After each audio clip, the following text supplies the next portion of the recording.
And you need to open your fucking mind to the human nature part of the equation.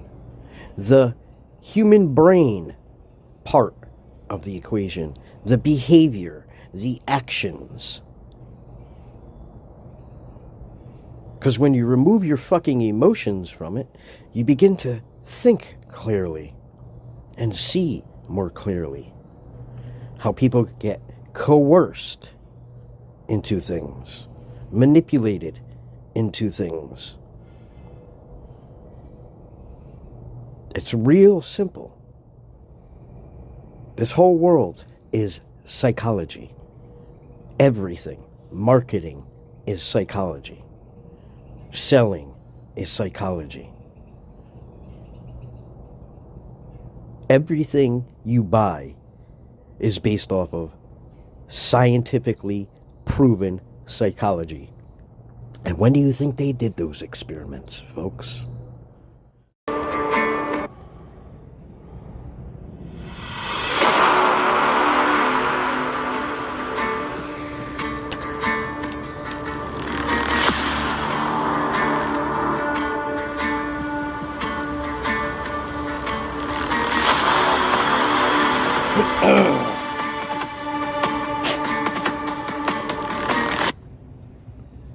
כשאני אומרת לכם ירושלים, מה עובר לכם בראש? מה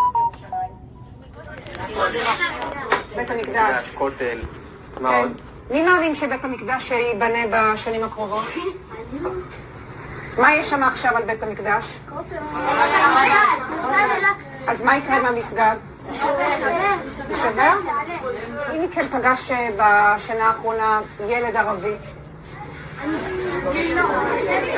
איפה פגשת ילד ערבי? ליד הכותל. ודיברת איתו? לא, הוא דחף אותי, אבל לא הלך. ומה קורה כשאתם רואים ילד ערבי? מה אתם מרגישים? זעם. זעם? זה לרצוח. מה קורה כשאתם פוגשים ילד חילוני? מרחב עליו שלנו לחרדים. למה אתם מרחם עליו שלנו לחרדים? מה הוא מפסיד? הוא לא הולך לדעת על כל העמים. כשאתם חושבים על ירושלים בעוד 10 שנים. כולם חרדים. כולם חרדים? לא כולם חרדים. ערבים חלק חרדים. כולם יהודים, ויש גם ערבים שהם עובדים. תהיה משיח, הבנתי, כן, מה אתה אומר? שמלחמה, כל הערבים ימותו. וחלק מהם יהיו עבדים. קיבלת את כל הסיפור שלו. ילדים, תודה רבה. תודה רבה. תמשיכו להצליח ולראות לבית.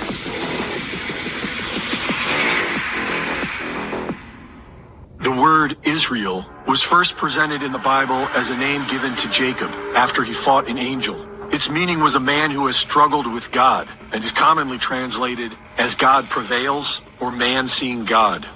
Many have argued that the word Israel in the Bible does not refer to a place, but rather a believer or a group of believers in God.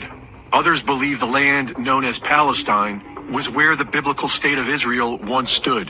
And in the 17th century, Sabbatai Zevi was the first Jew to try and resettle there. Sabbatai Zevi claimed to be the Messiah and amassed a large Jewish following that engaged in ritual sex orgies and the defilement of God's law. In the spring of 1666... And what did I say? How long ago? I said, where did you think crypto came from?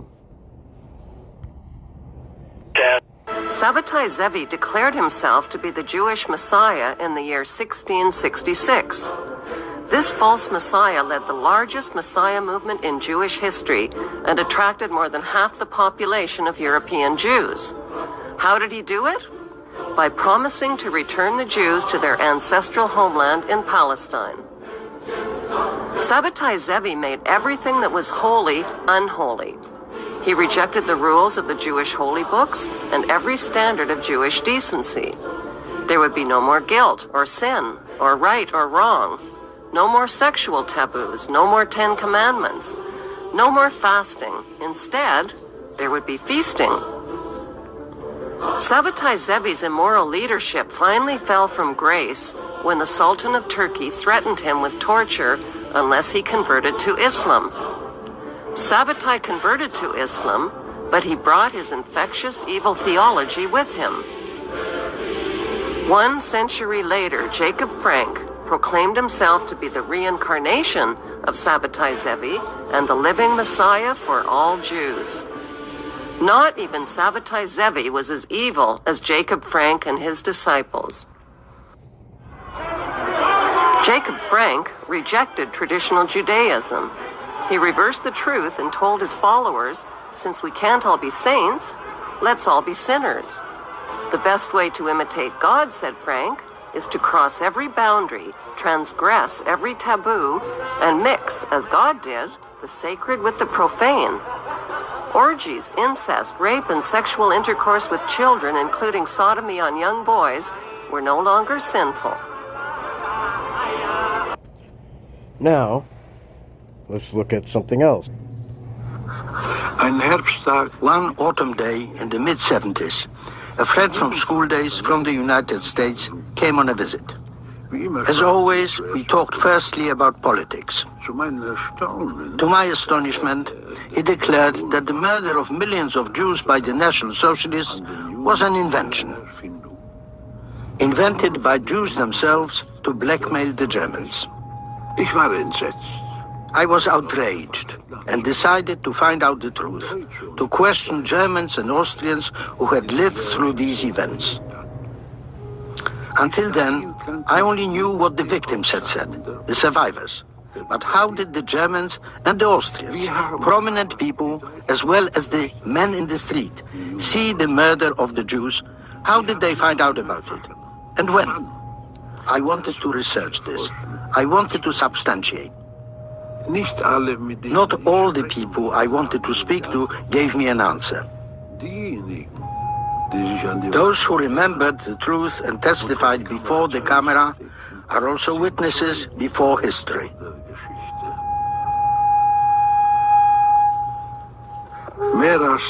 This film took more than 10 years to make. Many of the people I interviewed have since died.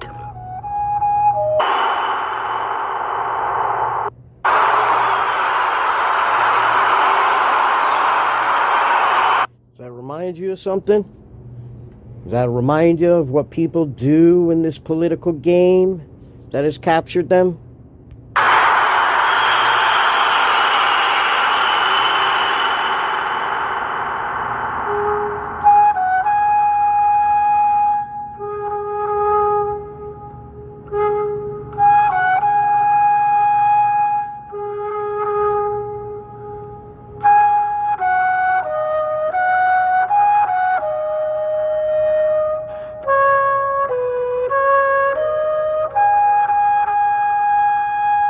Peter von Meissner, born in 1920, grew up in the Sudetenland and in Austria. His father, under pressure from the National Socialists, had to emigrate to England. During the war, Peter von Meissner became a soldier, and afterwards he worked as a journalist. Herr von Meissner, you are a Sudeten German, and during the Anschluss, you lived in Linz, in Austria. What did you witness there? In the same street where the grammar school is and still is today, there was a shop with sweets, confectionery, and I used to go there every week to buy some sweets with my pocket money, Zuckerl, as they say in Austria. And about a fortnight, 3 weeks after the so-called Anschluss, I went there. There was a sentry, a stormtrooper, in front of the shop, bearing a large placard, "Don't buy from Jews." Until then, I had absolutely no idea that the owner was a Jew. He was a very nice, very polite, obliging man. And I wanted to go into the shop, and at that point the stormtrooper blocked me with his leg and said, "Can't you read?" I said, "I want to buy some sweets." Kind of like you see people posting on fucking doors of shops today. Isn't it ironic? All of these things repeating. Why? Because those who forget the past are condemned to repeat it. There's nothing to buy here. I went across the road to the other side to see what would happen next. And I'd scarcely reached the other side when the shopkeeper came out of his shop, and he was wearing all his war decorations from the First World War. He had the big silver medal of courage from the Austrian army. That is one of the highest decorations a private can have, and a whole row of other decorations. Shortly after that, a stormtrooper commandant came along with a group of stormtroopers, 4 men, armed, guns, pistols. They shoved the man back into the shop, slammed the door. Then there were noises coming from inside, a racket, shouting. Obviously, they were beating him up. And shortly after that, the door opened. The shopkeeper came out. His head was bleeding. People looked at him. He was almost in tears.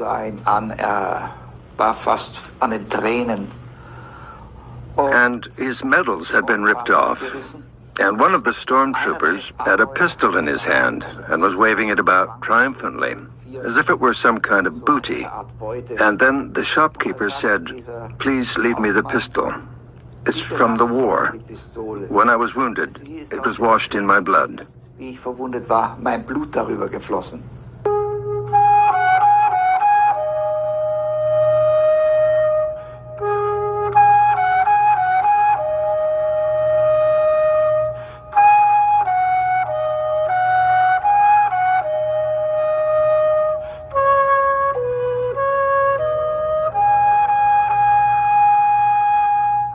Heinrich Setzler experienced the night of the pogrom, 9th November 1938, in Baden-Baden. Herr Setzler, you experienced the 1938 November pogrom here in Baden-Baden. What did you see? Ich kam aus reinem Zufall nach Baden-Baden runter. Yes, I came to Baden-Baden purely by chance, and as I was walking down Sophienstrasse, or Allee, I suddenly saw a procession of men marching past, escorted by German police and some uniformed party members, stormtroopers and SS. Parteiangehörigen SA und SS. Ich hörte dann, dass einige Leute sich... Then I noticed that some people were really shocked by this pageant, especially because right at the front there was a young man carrying a placard. "We Jews are Greater Germany's misfortune." The Jews were then taken to the synagogue. Hier war die sehr bekannte, großartig gebaute jüdische Synagoge. A very famous, magnificent Jewish synagogue had been built here. There was a broad stairway leading up, and at the front there was a small landing. The Jews were then taken up there and had to form themselves into a tableau.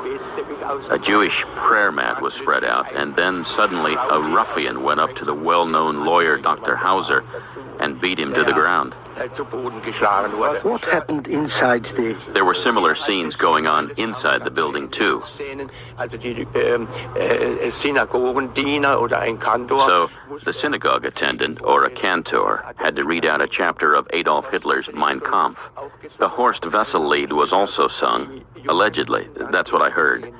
Then the Jews were taken to the Hotel Zentral opposite, and there they were forced to eat pork. Then I heard that the Jews were taken to the railway station at about 9 o'clock, where they were loaded into cattle wagons and taken to Dachau.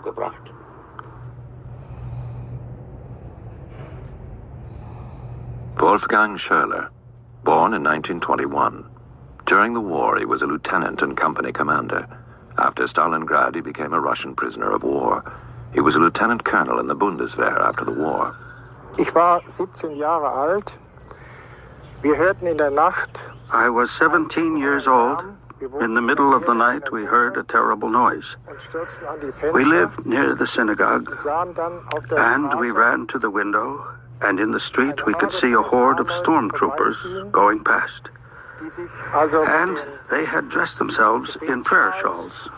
They had draped them around themselves, and some had the rolls of the Torah under their arms.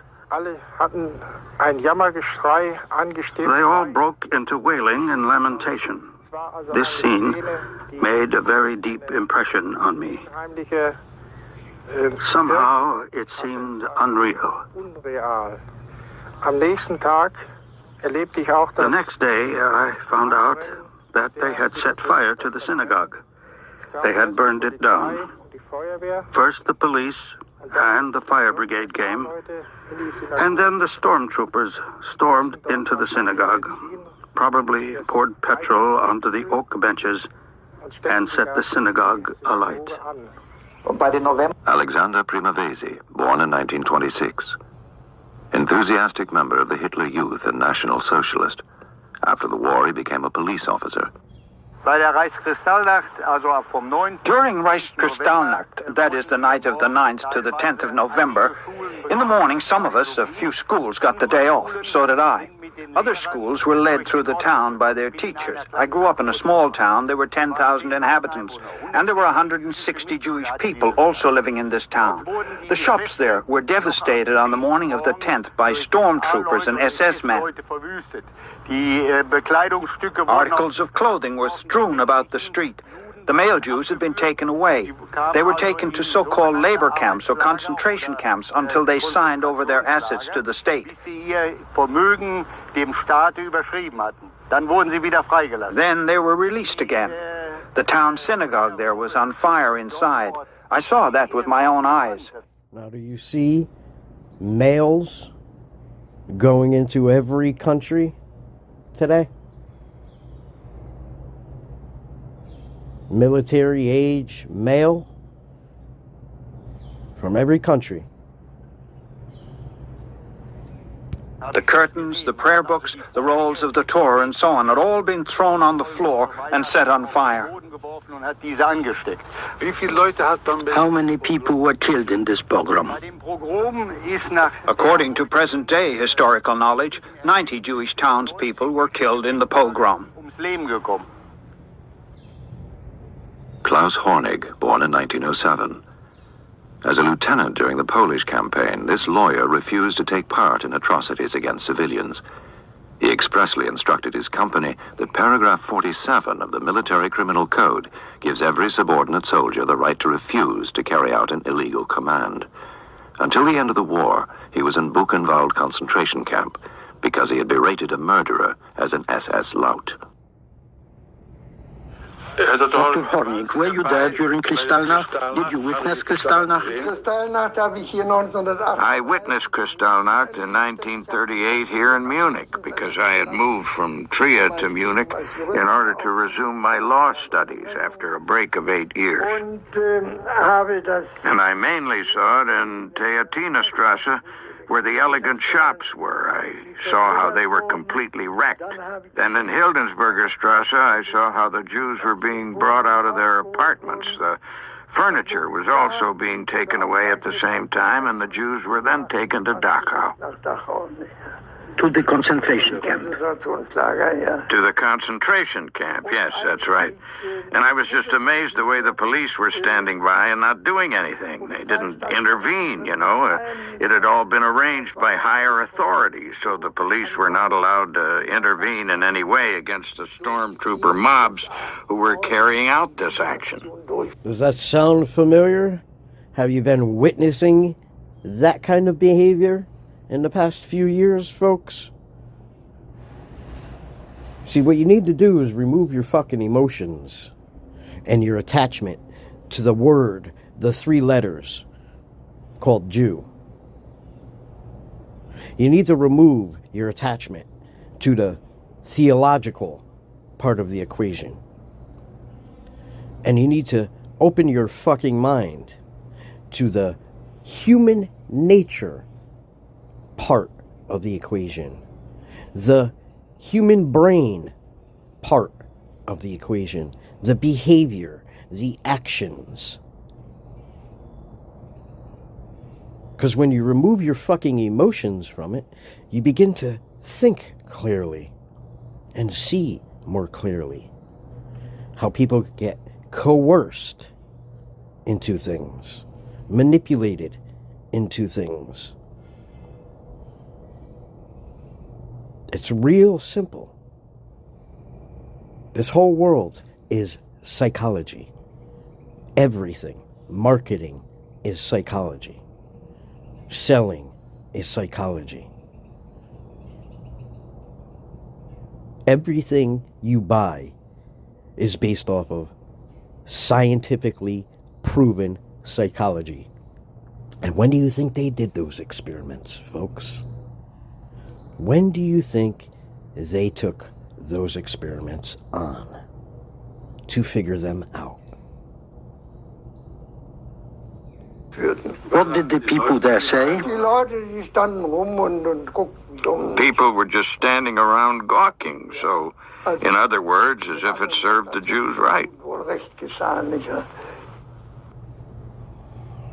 Wolfgang Dorschel, born in 1911, worked in his parents' hardware wholesale business in Weimar. As a supplier of construction materials, eyewitness to events in Buchenwald concentration camp. On the night of Kristallnacht, the so-called Kristallnacht, in the November pogrom, the Jews were taken to the concentration camp? Yes. Did you see the arrival of the Jews? The Jews arrived in trains and were brought in via the so-called Prince's Entrance, and the Mercedes trucks were standing outside. These old 3.5-tonners they had in those days, and the first to arrive was a train from Leipzig. This train from Leipzig was mainly full of Jews who came from Brühl. Leipzig was a center for furs, and there were a great many Galician Jews. They came in the old costumes with long curls, etc.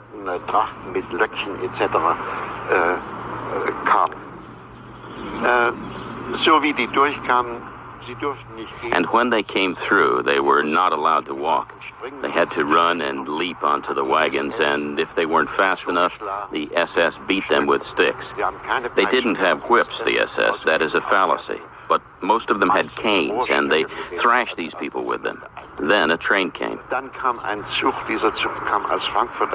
This train came from Frankfurt am Main. Frankfurt am Main is generally known as the city of high finance, and these businessmen were coming with their elegant fur coats and with the so-called, what we used to call a bibi, you know, the stiff round hat like Englishmen still wear today.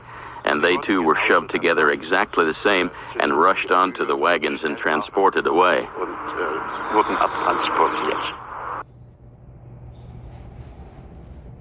Hans Siekmann was in occupied Warsaw as a soldier and witnessed the conditions in the ghetto. After the war, he was a legal official. Herr Siekmann, during the war you lived near the Warsaw Ghetto. What was the ghetto?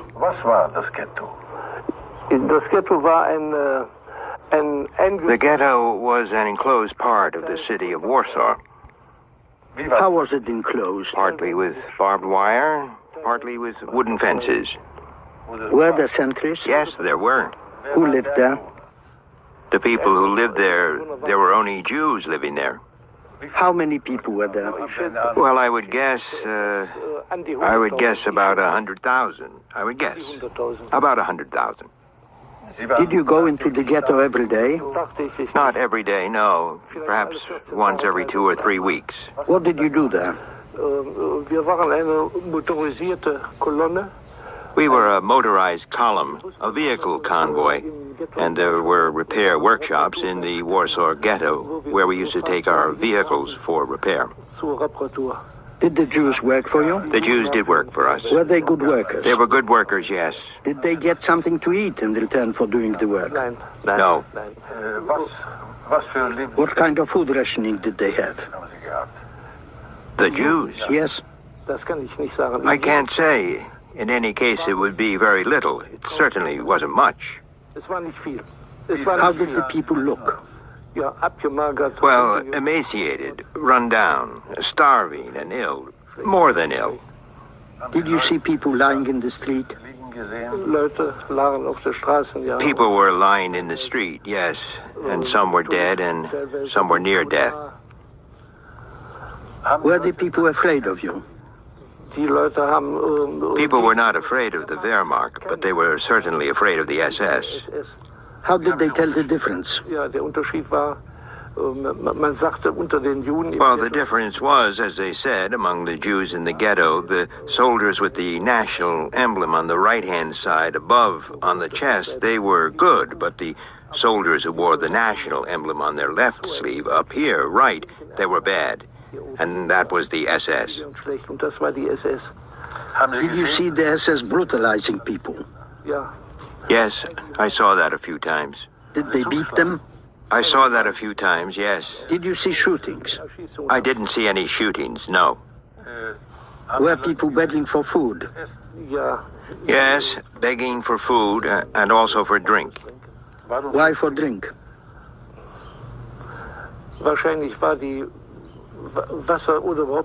Probably because the water, or anyway the ration of liquids, was really meager. There was not enough to manage. You must bear in mind that there was, I would guess, about 100,000 people crammed into that quarter. And I would doubt very much if the water supply there was always good. And that's probably why they had to beg. For drink, too.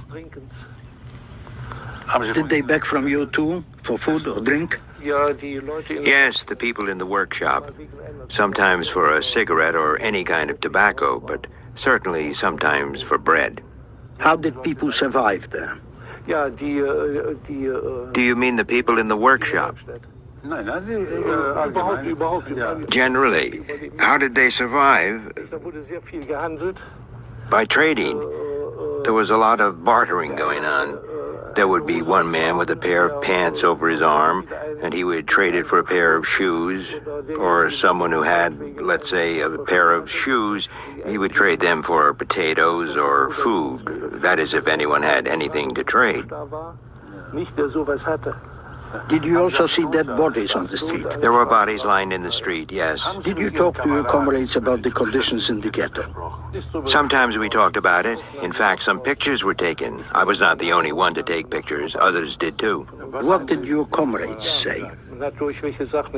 Well, they were all saying the same, that it was human slavery, that mostly people just couldn't understand, that they were crammed in, and they were starving and lying dead in the street. Was it obvious to you that this was a systematic action to starve people to death? Yes. It was a systematic action. Because the rationing of food had been going on for almost a year in the time when I was there. Yes, so things didn't get any better. It was the contrary, in fact. Things probably got even worse. Was it clear to you that this was a case of mass murder?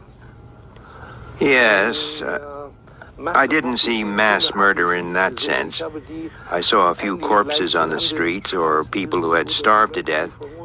And then once I saw a hearse, and they were picking up the dead from the street and loading them, for want of a better phrase, onto a wagon full of bodies, and then they carried them away.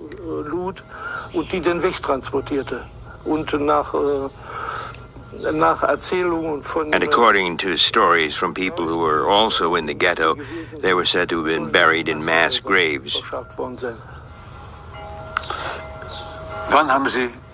When did you see Jews being mistreated?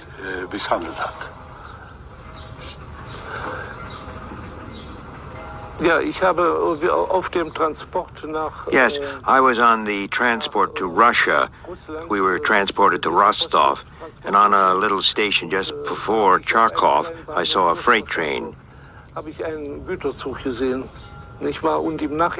And it was only later on that I realized that Jews had been loaded onto this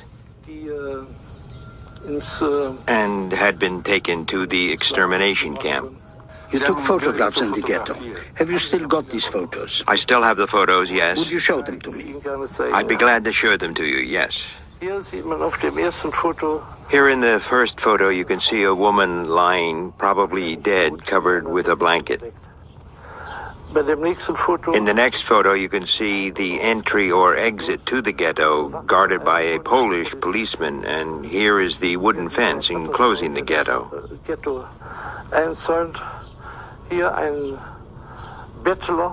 Here is a beggar, rather ragged, with a saucepan.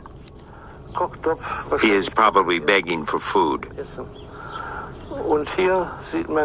And here you can see a little market. They are trading with wood. Here again you can see the fencing around the ghetto.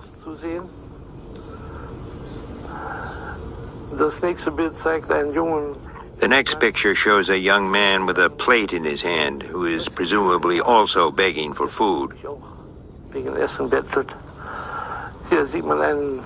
Here you can see a hearse being drawn by hand.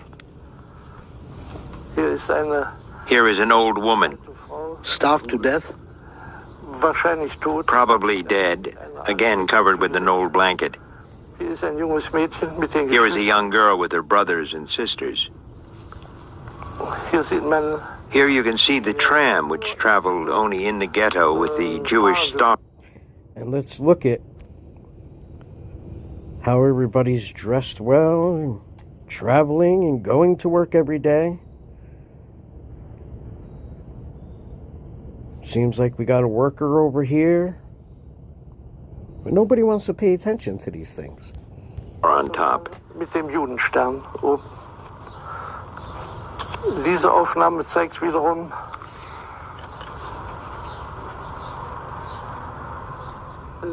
This photo again shows the Polish part, and here again is the Polish part, both connected by a bridge. Where this ghetto comes in here, it's a kind of long, narrow bit. The bridge was built so that the Poles did not have to come into contact with the Jews. Here again you can see a little market where trading is going on. Presumably these are potatoes and this is wood.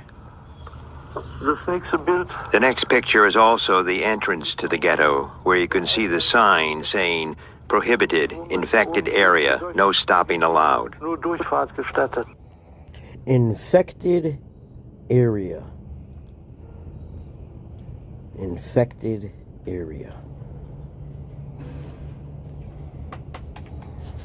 Or director of the lab.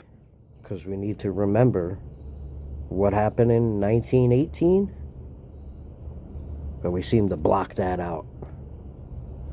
We seem to forget that little piece of detail when we look at all these things. We forget to look at the precursors to the behaviors. It's truly fucking amazing how people pick and choose what they want to remember, what they don't want to remember, what they want to admit to, what they don't want to admit to. Ludwig Wolf, born in 1903, during the war, director of a map. It's truly fucking amazing. Truth because it was inconvenient for them. But the people who tell the truth, the people who really care about who's on the other end of that lens, those people will have a day of reckoning where those people will come back to them and say, you know what? That person was telling me the facts all along. I respect them more. Good friend knows that telling somebody the truth, even when it's inconvenient and hard to accept, is better than conveniently avoiding or lying to somebody. Telling somebody the truth that they actually need to hear is because you care. It's how you help them change and improve their life. People seem to forget that online, you are looking at somebody's face. They're consuming your information, listening to your voice, hearing your opinion, sometimes more than they hear the opinions of even their close friends. There is a relationship being built, whether they acknowledge it or not. And people that have told their real friends that they really care about the truth when it was inconvenient, and then had those friends reject it, maybe not talk to them for a while, and then eventually come back and say, you know, you were right. Thanks for telling me that when nobody else would. That's what's going to happen with all these creators out here that are lying to you or saying the convenient truth or telling you what they think you want to hear or regurgitating the position that seemingly everybody else has. Sooner or later, people will realize that that was just not right and that they were avoiding telling the truth because it was inconvenient for them. Is not aligned with the fabric of society. How much have you paid for your Facebook account recently? Or your YouTube account? 0. How are they worth more than $1 trillion in market value? They monetize our attention. The way they get that attention is by influencing you and using just dark patterns or tricks to do it. So the way they do it with children is they say, how many likes or followers do you have? So they basically get children addicted to getting attention from other people. They use filters, likes, etc., beautification filters that enhance your self-image. And after 2 decades in decline, the mental health of teen girls, high depressive symptoms, there's an image here that they'll be able to show, went up 170% after the year 2010 with the rise of Instagram, etc. Okay? These are your children, these are your constituents. This is a real issue. It's because we're hacking the self-image of children. On the information ecology front, the business model, think of it like we're drinking from the Flint water supply of information. This is the business model is polarization, because the whole point is I have to figure out and calculate whatever keeps your attention, which means affirmation, not information, by default. It polarizes us by default. There's a recent Upturn study that it's so clear. We talk more about Mr. Harris. Thank you, Senator Thune and Senator Schatz. Everything you said, it's sad to me because it's happening not by accident but by design. Because the business model is to keep people engaged, which in other words, this hearing is about persuasive technology. And persuasion is about an invisible asymmetry of power. When I was a kid, I was a magician, and magic teaches you that you can have asymmetric power without the other person realizing it. You can masquerade to have asymmetric power while looking like you have an equal relationship. You say, pick a card, any card, while meanwhile you know exactly how to get that person to pick the card that you want. And essentially what we're experiencing with technology is an increasing asymmetry of power that's been masquerading itself as an equal or contractual relationship where the responsibility is on us.